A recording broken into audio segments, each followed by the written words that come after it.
I see a lot of people online who will spout all kinds of garbage nonsense like Pokemon lie to us, Pokemon are liars, hashtag Game Freak lied, hashtag Pokemon lied. But unfortunately today, I'm finding myself agreeing with them. I mean, look at this episode title. It's called Pokémon Food Fight, and at no point does anyone actually throw any food. Christ, you just can't trust anyone, can you?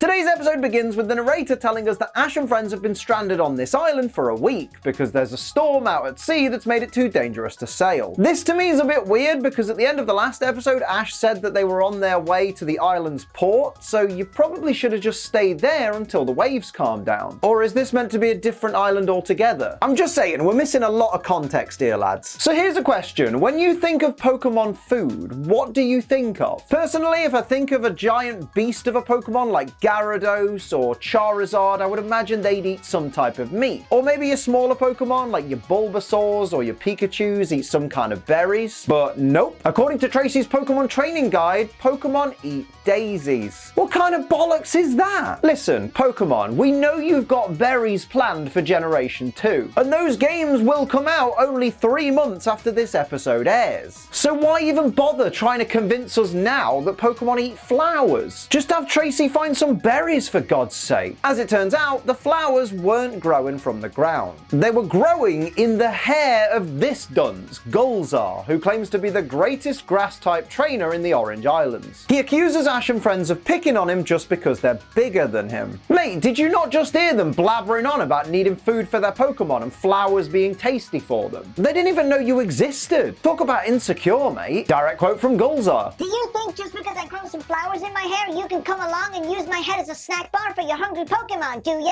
Gulzar, Gulzar, Gulzar. Mate, nobody thinks that at all. Everyone's more concerned with why you're growing flowers in your hair. Oh my god. Are we about to actually see an actual Pokemon battle in an episode of Pokemon? What the f? Ash Ketchum, this is literally the third Gloom you've encountered since you started your journey. So how is this only the first time you've actually looked it up in the Pokedex? Mate, you're supposed to be trying to become a Pokemon master. Try a bit harder. Ash goes to send out Charizard, but accidentally sends out Squirtle. Wait.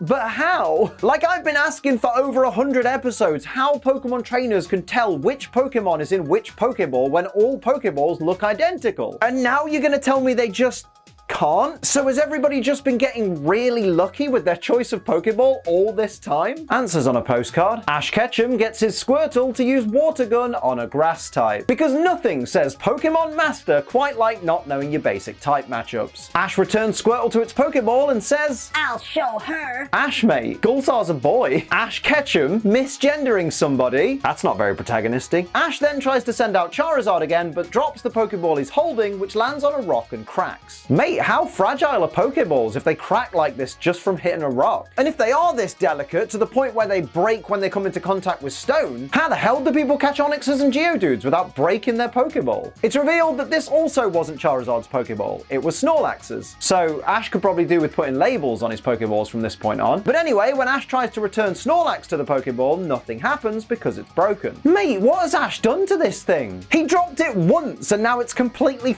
busted. Get it out your system. Oh no! Pokeball. It's broken! If anything, this is probably a sign that Ash needs to switch to Ultra Balls. Speaking of which, it's time for you to switch to helping your favorite YouTuber earn a living mode by hitting like on the video, sharing the video on social media, and leaving a lovely comment down below. And if you can't think of a lovely comment, leave something generic like Ash Ketchum's only 10 years old and he's already having trouble with his balls. Poor lad. Or just comment the name of the secret Pokemon I've hidden somewhere in the video. And if you're new to the channel, please hit the subscribe button and turn on all notifications so you never miss an episode of Pokemon WTF Moments. We're currently at 1.74 million subscribers. I know it doesn't look that way, but if you subscribe, maybe YouTube will add the extra 0. I'm not showing you the weird subscribed and not subscribed graph because none of y'all care about that. So here's a clip of my Twitch channel. That's the most tragic marsh viewing ever. What you got for me, knobhead? Wow, Psyduck. Wow, Psyduck. Wow, Psyduck. Wow, Psyduck. Oh! Oh! How? How are you gonna do me like that? That's disgusting!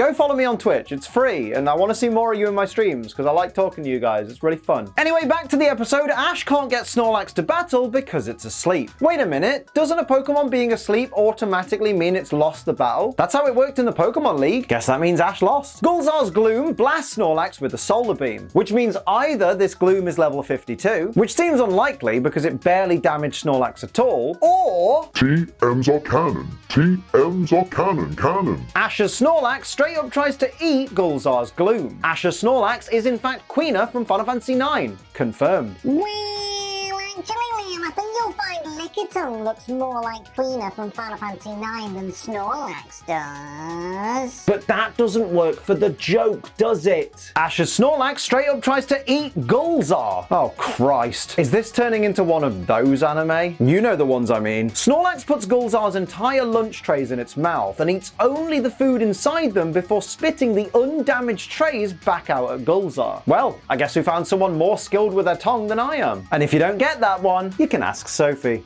Are we just going to ignore the fact that Gulzar runs like this? Look how random my arms are! Mate, I picked the worst goddamn day to have my COVID booster. Jesus Christ. On that note, if you're not medically exempt, get yourself vaccinated. And before anyone says it, there's nothing political about asking humans to do the bare minimum to keep other humans safe. So Ash and friends realize they need to head over a mountain to get to the only Pokemon Center on the island to get Snorlax's Pokeball fix. They devise a plan where they use a system of logs to roll Snorlax along the ground while they pull it with ropes. The thing is, we see them test out this system for the first time and realize that it works, but they're no longer in the spot where they fought Gulzar. So how did they get Snorlax to where it is now, on a path at the base of the mountain? I feel like we're missing a bit of info here. Ash then says they should stop and rest, and when Misty says they've still got a long way to go, Ash gets annoyed and says that he doesn't need to rest, but Pikachu does. We then cut to Pikachu looking absolutely cream-crackered. Oh no, poor Pikachu.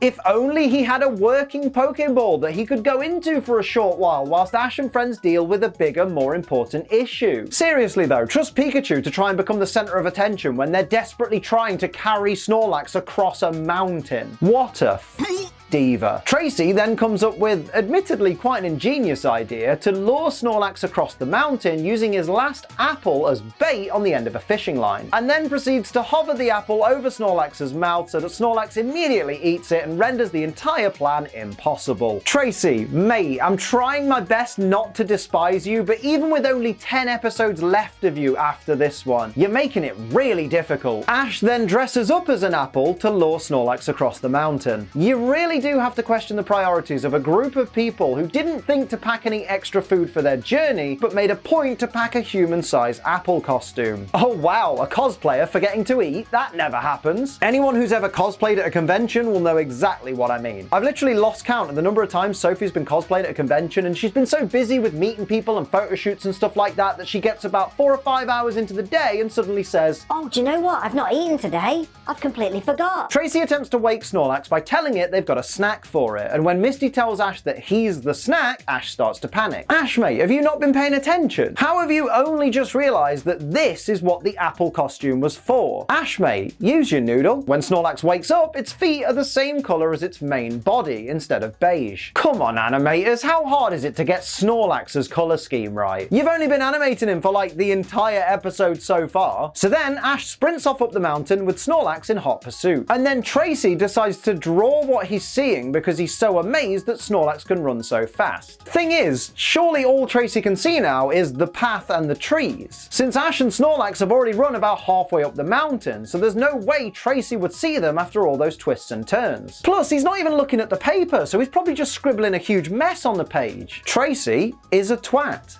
Pass it on. After Ash falls down, Snorlax picks him up and tries to take a bite out of the apple, but it's too hard for him to bite through and it hurts its teeth. Mate, what the hell is that thing made of if Snorlax can't bite through it? I figured it would maybe be like a cloth costume with some stuffing in to pad it out. But no, apparently it's made of like vibranium or something. Who knew? It even opens up with a hinge. How the hell have they been carrying this thing around? Like, this thing definitely does not fold down for easy transport. Tracey says that now they just need to figure out how to get Snorlax Snorlax down the mountain. But I've just had a thought. This whole thing could have been so easily resolved if they'd just left Snorlax where it was, asleep, and then crossed over the mountain, gone to the Pokemon Center and got the Pokeball fixed, and then come back to Snorlax. Like, if it's asleep, it's not like it's gonna go anywhere. And you could have even left Misty or Tracey behind to keep watch. Granted, that probably would have made the episode pretty short. The gang notice there's a nearby river and decide to build a raft, which is a great idea. But it really doesn't explain why Snorlax has shrunk all of a sudden. Like, normally, even horizontally, this thing would tower over Misty, but she's clearly taller than it right now. I guess we're supposed to assume they originally dropped Snorlax in the water and it shrunk in the wash? Unfortunately for Ash and friends, their raft goes over a huge waterfall, plunging them into the water below. That's not the WTF moment though. The WTF moment is, why did the raft come apart? This thing was tied together and strong enough to carry the weight of a Snorlax, 3 kids, a Pikachu and a Togepi on the water without coming apart. And it's not like they hit anything, so why did the raft just give up when they went over the edge? We return from the ad break with Snorlax sleeping in the water while Ash, Misty and Tracey panic and potentially drown in the water beside it. Wow, if only 1 or 2 or even all 3 of you had a water-type Pokemon that could help keep you above the water in this life-threatening situation. Gulzar turns up and says they should try standing up, because they're actually in shallow water. They all stop panicking and end up like this, which makes me wonder. 1, how are they alive? If they fell from such a high cliff into such shallow water, they should all be dead right now. But I guess anime logic. But 2, how stupid did these 3 have to be to think they were in deeper water than this? Like, sure, I get it, you can drown in a puddle if your face is in it for long enough, but do you realize how difficult it is to submerge your body in water this shallow and still be able to thrash about without ever once making contact with the creek bed beneath? Ash and his friends are morons. Pass it on. Now, if you're not a moron and you're over 18, give GFuel a try. This is your friendly reminder that our official GFuel shaker, the Gary 2, is still very much available while stocks last. Once they are gone, they are gone. Make sure you pick it up. Get someone one for Christmas. Get every member of your family one for Christmas, so they're all like, what the hell is this thing? Why have you bought me this? And you're just like, just helping out my favorite YouTuber. And of course, pick yourself up some wonderful flavors while you're there, like strawberry slushy that I'm drinking today, which is,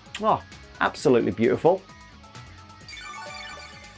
It's so wonderful. And what's even more wonderful is you can use code ACE to save 10% on your GFuel order. So do that, because it helps you save money and it helps out this lovely channel. Remember though, GFuel is for over 18s only, because children should not have caffeine. They're annoying enough as it is, and because it contains caffeine, just remember, drink it responsibly. Don't be a dickhead. Upon arriving at the Pokemon Center, where there's a massive crowd outside, Ash asks, Do you think everybody in this crowd's here to have their broken Pokeballs fixed just like I am? Ash mate, what's the primary function of a Pokemon Center? That's right, to heal sick and injured Pokemon. I reckon most of these people are probably here for that, to be honest. Spoiler alert, it turns out they're not, but at the same time, I was probably closer to being right than Ash was. Direct quote from Gulzar. For your information, this island doesn't have an airport or a seaport, so supplies get delivered by plane. Not gonna lie, at first I was a little bit confused because I was thinking, how does this place get supplies delivered without an airport? However, we do find out moments later that it's literally through supply drops using a parachute. Now that's all well and good, but wouldn't a better solution for this island to be, I don't know, build an airport? Or failing that, because that's probably a bit expensive, just chop down a bunch of trees to make a makeshift runway? I don't know, this just seems like another one of those examples of the Pokemon world having super duper futuristic technology, but then some people still being forced to live as if the world were 100 years in the past. Just like our world.